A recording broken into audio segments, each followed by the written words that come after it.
سیرت کا لفظ جب رسول اکرم صلی اللہ علیہ وسلم کی ذات گرامی کے ساتھ لگتا ہے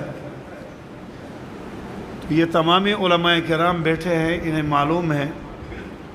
ہدایہ دوسری جلد کتاب الجہاد کے اندر اس کا ترجمہ، کتاب السیر کے اندر اس کا ترجمہ صاحب ہدایہ امام برہان الدین مرغنانی رحمہ اللہ کرتے ہیں کہ سیرت کا لفظ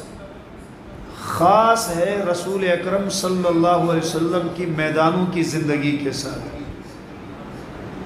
جو آپ نے بدر میں، احد میں، حنین میں زندگی گزاری، ان مغازی کو سیرت کہا جاتا ہے۔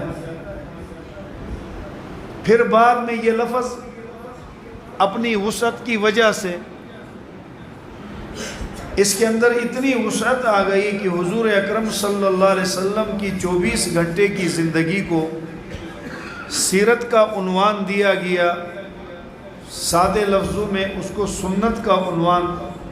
دیا جاتا ہے۔ ویسے یہ لفظ خاص ہے لڑائی میدان جہاد کے اندر دشمن کے ساتھ لڑنے کو۔ یہ معنی اس لیے بتا رہا ہوں، آج ہر مسلمان جب سیرت کا لفظ کہتا ہے تو پانی 3 سانسوں میں پینے کو سیرت قرار دیتا ہے، کھانے کو، اپنی طرف سے کھانے کو سیرت قرار دیتا ہے، شادی بیاہ کو سیرت قرار دیتا ہے۔ اس میں کوئی شک نہیں کہ یہ سب سیرت میں ہیں، اس کا معنی بہت وسیع ہے۔ لیکن یہ خاص جس چیز کے ساتھ ہے کہ اگر 3 سانسوں میں پانی پینا یہ سیرت کا حصہ ہے تو میدان جہاد کے اندر پیاس سے ایک دوسروں کو لیے پانی پانی کے تڑپ تڑپ کے شہید ہونا یہ بھی سیرت کا حصہ ہے، بلکہ اصل سیرت ہی یہی ہے۔ وقت کی قلت کی وجہ سے حضور اکرم صلی اللہ علیہ وسلم کی سیرت کا وہ طویل موضوع جسے جتنا پھیلایا جائے یہ پھیلتا چلا جاتا ہے۔ پیدائش سے لے کر موت تک کی ساری زندگی سیرت و سنت سے معنون ہے۔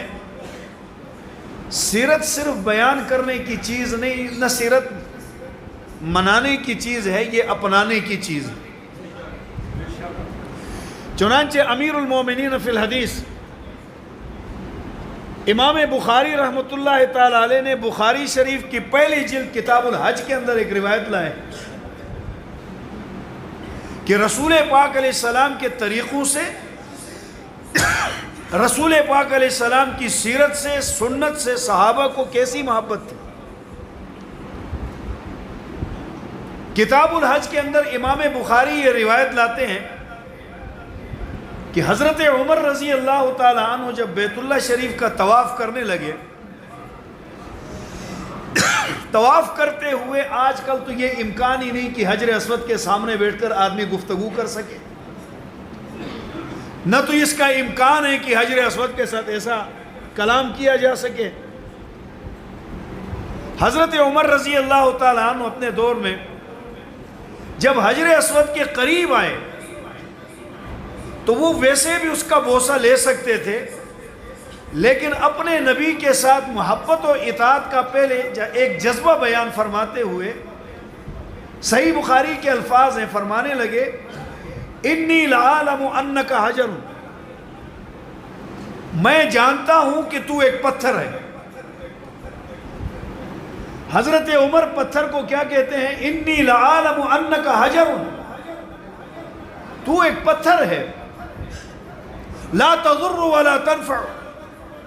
نہ تو مجھے نفع دے سکتا ہے اور نہ ہی تو مجھے نقصان پہنچا سکتا ہے۔ حضرت عمر نے عقیدہ بھی سمجھایا، نفع اور نقصان کا مالک کون ہے؟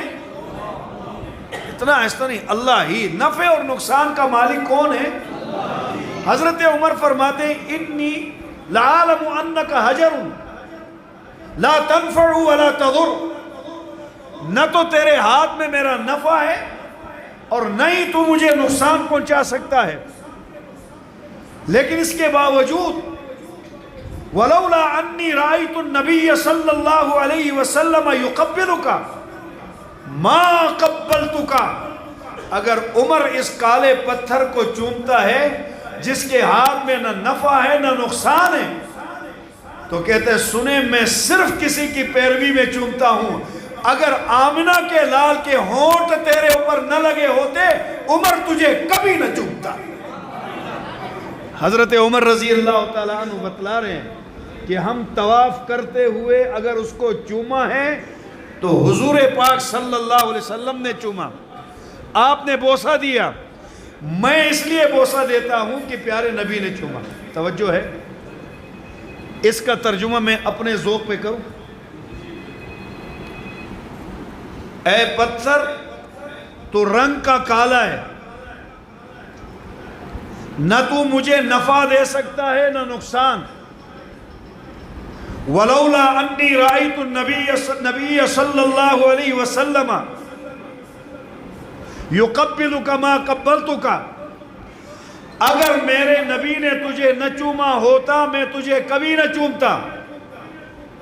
اگر میں چومتا ہوں تو اس کے پیچھے وجہ ہے، میرے نبی نے چوما ہے۔ میں ترجمہ کرتا ہوں، اے حجر اسود گویا تو یوں سمجھ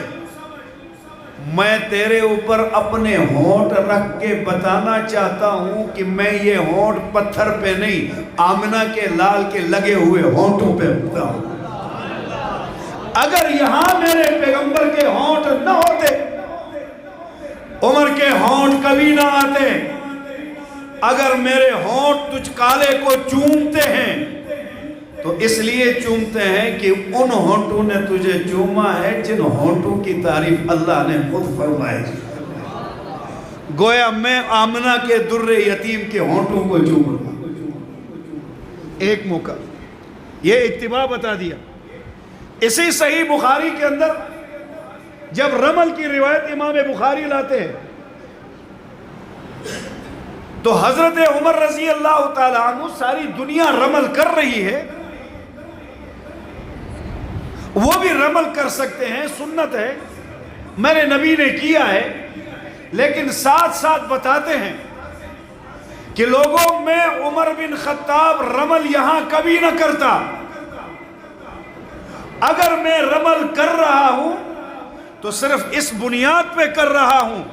کہ یہاں پر رمل کرتے ہوئے میں نے اپنے آقا و مولا کو دیکھا، اگر میرا نبی رمل نہ کرتا عمر کبھی بھی رمل نہ کرتا۔ صحابہ کرام نے سیرت کا معنی سمجھا دیا۔ میں اپنی بات کر رہا ہوں، صرف تقریروں کی حد تک نہیں، کہ سیرت نظر بھی آ رہی ہے کہ یا نہیں لباس میں، سیرت نظر آ رہی ہے کہ یا نہیں معاملات میں، سیرت نظر آ رہی ہے کہ یا نہیں اخلاقیات میں، سیرت نظر آ رہی ہے کہ یا نہیں اجتماعیت میں۔ حضرت عمر رضی اللہ تعالیٰ